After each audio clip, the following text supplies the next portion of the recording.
Hallelujah. Hallelujah. Ògo ni fún Ọlọ́run lókè ọ̀run. A dúpẹ́ lọ́wọ́ Ọlọ́run fún wákàtí àti ọ̀wọ̀ yìí. Ohun tá fẹ́ sọ̀rọ̀ lórí lé ní ó pín sí ọ̀nà mẹ́ta. But the topic is ègún ìpìlẹ̀. Àwa pín sọ́nà mẹ́ta. Kí ló ń fa ègún ìpìlẹ̀? Báwo ló ṣe lè mọ̀ pé o ní ègún ìpìlẹ̀? Kí ni ọ̀nà àbáyọ sí ègún ìpìlẹ̀? Nọ́mbà one kan tó ń jẹ́ ègún ìpìlẹ̀ ni pé foundational cause. Kò sẹ́ni tí agbanú obìnrin bí one way or the other tí ò ní kankan nínú ilé wọn tí wọ́n ń sìn. Òòṣà àdáyébá máa ń fa ègún ìpìlẹ̀. Fífi ọmọ dá májẹ̀mú àbí àìtètè rọ́mọ bí tí ènìyàn lọ tọrọ ọmọ níbì kan ó lè fa ègún ìpìlẹ̀. Oríṣiríṣi nǹkan ló lè fa ègún ìpìlẹ̀. So eléyìí tó wù kó jẹ́ àdúrà mi ni wípé lórúkọ Jésù gbogbo tó fa ègún sínú ayé ìwọ àti èmi Ọlọ́run yóò bá wa ṣe wọlé. Now kí ni ìpìlẹ̀? Ìpìlẹ̀ jẹ́ ibi tá a ti bí ni, ó jẹ́ orísun. Tí ò bá sí omi, tí ò bá sí orísun kò lè sí omi. Ṣùgbọ́n tí orísun bá ti wà, ó máa sun omi jáde. Oríṣiríṣi nǹkan ló dẹ̀ máa ń sun jáde ní orísun. Orísun míì máa ń sun ayọ̀. Orísun míì máa ń sun ìkorò. Orísun míì máa ń sun ayọ̀ láàárọ̀ tá di alẹ́ tá sun ìkorò. Ìmílẹ̀ àtẹ́pẹ́ láti ọjọ́ òwúrọ̀ ẹni náà ó lè jẹ́ pé orísun tó máa sun orísun tí kò dára ni. Nítorí ìdí èyí, báwo ni ènìyàn ṣe lè mọ̀ wípé òun ní ègún ìpìlẹ̀ àbí pé ègún ìpìlẹ̀ ó ń ja òun? Tó bá ti rí wípé ibi tí àwọn ènìyàn ti ń gba congratulation ó wá yóò fọ́ sí ẹ̀ńbẹ̀, ó ti ní ègún ìpìlẹ̀. Tó bá ti rí wípé àwọn kókó wà tó yẹ kó máa ṣe gẹ́gẹ́ bí ènìyàn kó máa rí ògo níbẹ̀ ṣùgbọ́n ìjákulẹ̀ ṣá ló ń bá pàdé, ègún ti wà nípìlẹ̀. Ègún ìpìlẹ̀ wá láti ọwọ́ àwọn baba ńlá baba wa, wọ́n ti jẹ èso àjàrà. Èyí dẹ̀ wá ń kọ àwọn ọmọ.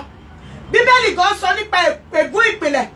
Ó ní tí ò bá sí nǹkan tó ń jẹ́ ègún, kò ní sọ wípé a ó bẹ̀ ẹ̀ṣẹ̀ baba wò lára ọmọ láti rọ̀ kiri títí dé ìkẹrin. So àwọn ìran kẹrin tó ti kọjá lọ fọ́fadà wa, àwọn ni wọ́n ti jẹ èso àjàrà yẹn o. Ṣé wá rí àwọn tẹ́yìn kan? Now ègún ìpìlẹ̀ ó lè wá láti ilé olórogún tí ò mọ̀gbà tó níyàwó fẹ́ yàwó o, ò mọ̀gbà tó ń jàjà orogún wọn o, ò mọ̀gbà tó fẹ́ méjì mẹ́ta mẹ́rin márùn o. Wọ́n lè fi ègún ìpìlẹ̀ já ènìyàn tí ènìyàn bá kíyè sára.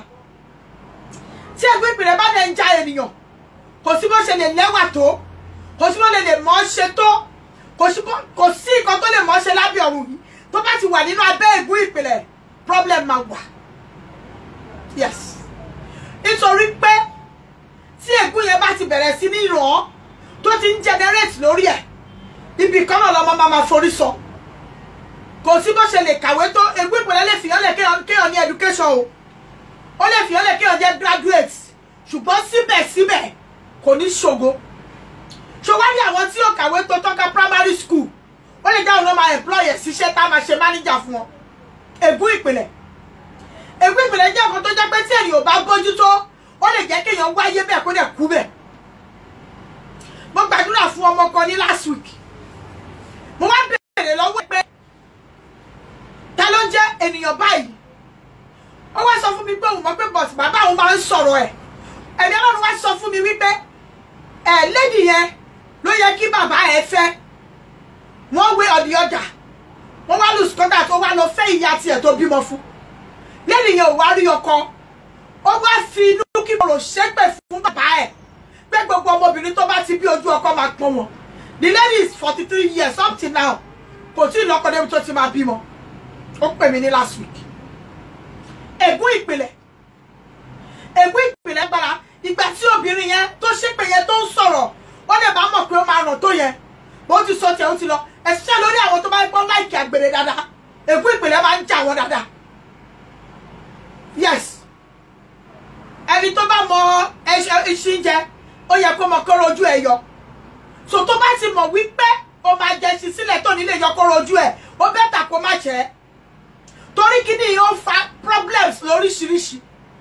Ègún ìpìlẹ̀ máa ń jà pásítọ̀, ó máa ń jà wòlíì, ó ń jà àfà, kò sẹ́ni tí ègún ìpìlẹ̀ ò lè jà. Bẹ́ẹ̀ni, olófin máa rí wípé ọ̀pọ̀lọpọ̀ ránṣẹ́ Ọlọ́run wọ́n lè gbàdúrà fún ènìyàn kí ènìyàn bá wọn sọ olóyè gangan ó máa pa wọn lẹ́sìn síbẹ̀ ni. Ṣebí mo ti ní pásítọ̀ kan tó máa ń pè é tí wọ́n ń gbàdúrà fún tẹ́lẹ̀ bó ṣe ń jẹun lójú oorun náà bá sùn lójú oorun odidi pásítọ̀. Ègún ìpìlẹ̀. So kí nìyẹn ó sọ fún mi débi pé bàbá tó bí òun gbà tó wà láyé máa ń sọ fún òun wípé obìnrin máa wá bá òun dàpọ̀ lójú oorun, ó máa ń jẹun lójú oorun, òun tún máa ríra òun gẹ́gẹ́ bí egúngún lójú oorun.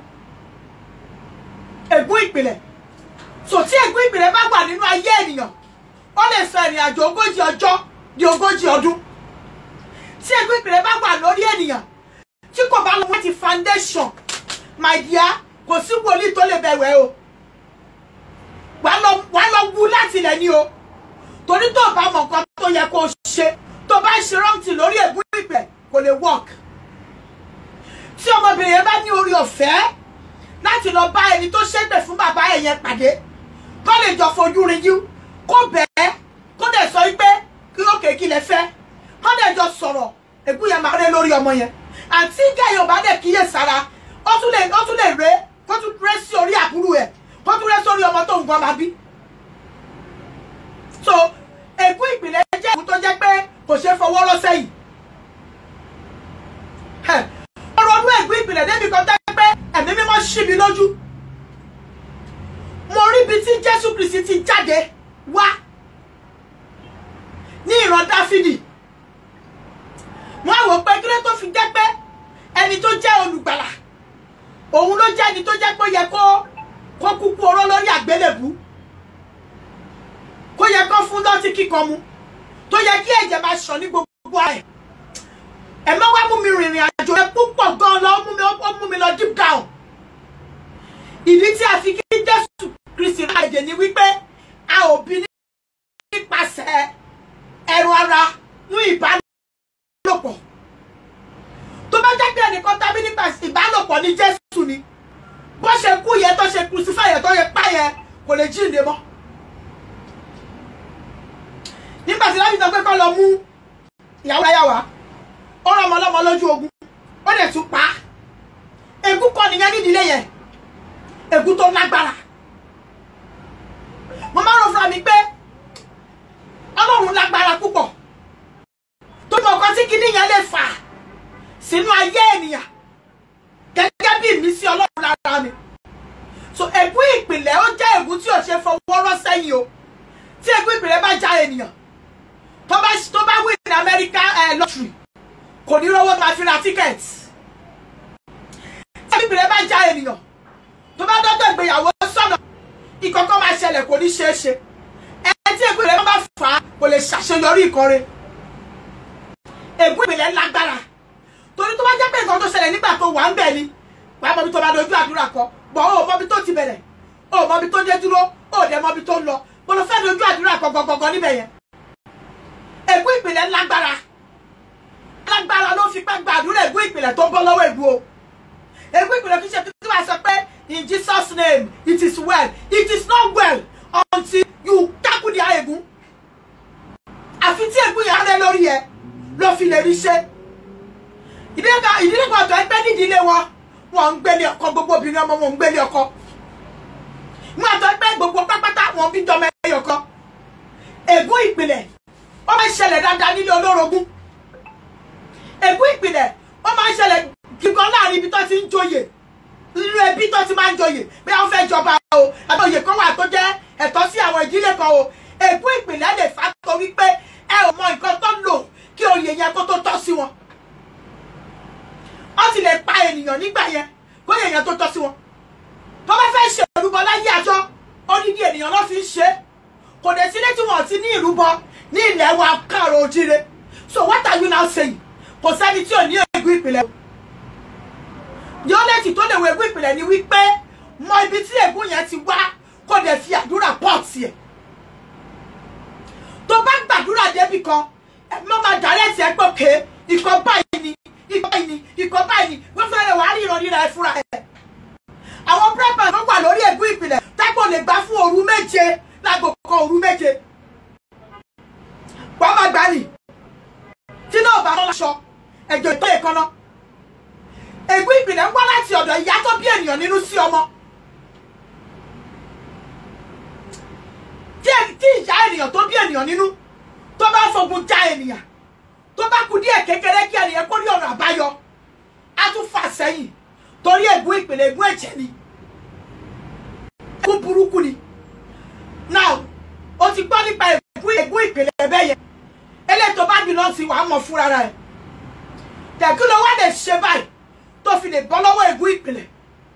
Ó kọ́kọ́ tó máa ṣe ni pé kọ́kọ́ gbọ́ Olúwa gbọ́ nínú ẹwà ìwà ni mo kọ́kọ́ sin Ọlọ́run. O lè fi Ọlọ́run mọ́ nǹkan sí o lè bọ́ lọ́wọ́ ègún torí Ọlọ́run ò lè báyọ̀ pín ògo ẹ̀. Ìkọ́ Jésù ní pọ́lọ́kọ́ tó fi bọ́ lọ́wọ́ ègún ni wípé nítorí pé àbí nípasẹ̀ mímọ́ àgbàpasẹ̀ ìbálòpọ̀ bí. Òun ló jẹ́ ká pè ní ọba aládé àlàáfíà. Òun ló jẹ́ kí gbogbo wa ká máa wárí fún lẹ́ni tàdé fi orúkọ ẹ̀ tàdé fi ń gbàdúrà títún mọ́rò tàdé bá tún máa gbà orúkọ Jésù máa wà títí láíláí. So nítorí ìdí èyí wà wá súnmọ́ lọ́run wà. Number 2 tó bá ti gbàdúrà títí tí tó bọ́ lọ́wọ́ ègún ìpìlẹ̀ tó àwọn wòlíì Ọlọ́run lọ kẹ́kọ̀ọ́ tó ẹ sọ̀nà. Àwọn ènìyàn ló tẹ́ pé blockage kékeré báyìí ló máa ń wà ní ojú ọ̀nà ènìyàn. Tí five pump mọ́tò tó ẹ block tí epo ráyè penetrate sínú engine tí o bá ti lè pọ̀ bí tó yẹ kó wà tó yẹ kó máa ṣiṣẹ́ tó kíkẹ́ tó start wọ́n knock engine ègún ìpìlẹ̀ lè pààyàn. Five pump tó block nínú mọ́tò ègún ìpìlẹ̀ nínú mọ́tò yẹn ni torí foundation ẹ̀ ni five pump tó block yẹn tí o bá dẹ̀ sí epo nínú ẹ̀ tí o flow mọ́tò lè rìn engine máa knock tó bá dẹ̀ knock ègún já mọ́tò yẹn ni. That is it. So ègún tó lágbára ni ègún ìpìlẹ̀ tó gbọ́dọ̀ fi ṣeré rárá. Wà nínú pẹ̀lú láìfù ẹ o. Má jẹ́ kí ègún ìpìlẹ̀ kó sọ ẹ́ di kòròfo. Ègún wà o, èpè wà. Solution dẹ̀ wà nínú ègún ìpìlẹ̀. Ṣùgbọ́n wàá gbàdúrà. Ègún ìpìlẹ̀ ó kì í ṣe wo mọ́nà yàtẹ̀kọ́ o. Wàá fi agbára àti gbá. Wàá fi gbà o. Sòkòrò wà nínú ẹ̀mí gidigidi. Kó tó àwọn onímọ̀ lọ tó lè bẹ̀ ṣe. Nínú abẹ́rẹ́ àwọn kan wà tó jẹ́ pé tí ègún ìpìlẹ̀ bá ń jà ẹ́ ó sì bó ṣe lè ṣe é tó bá gbé pé àwọn ní dúdú àwọn ẹ̀ṣẹ̀ bíi òkùnkùn ló fi ègún ìpìlẹ̀ jà ẹ́ òkùnkùn ò lè lè jáde. That is it. Ṣùgbọ́n tó bá rí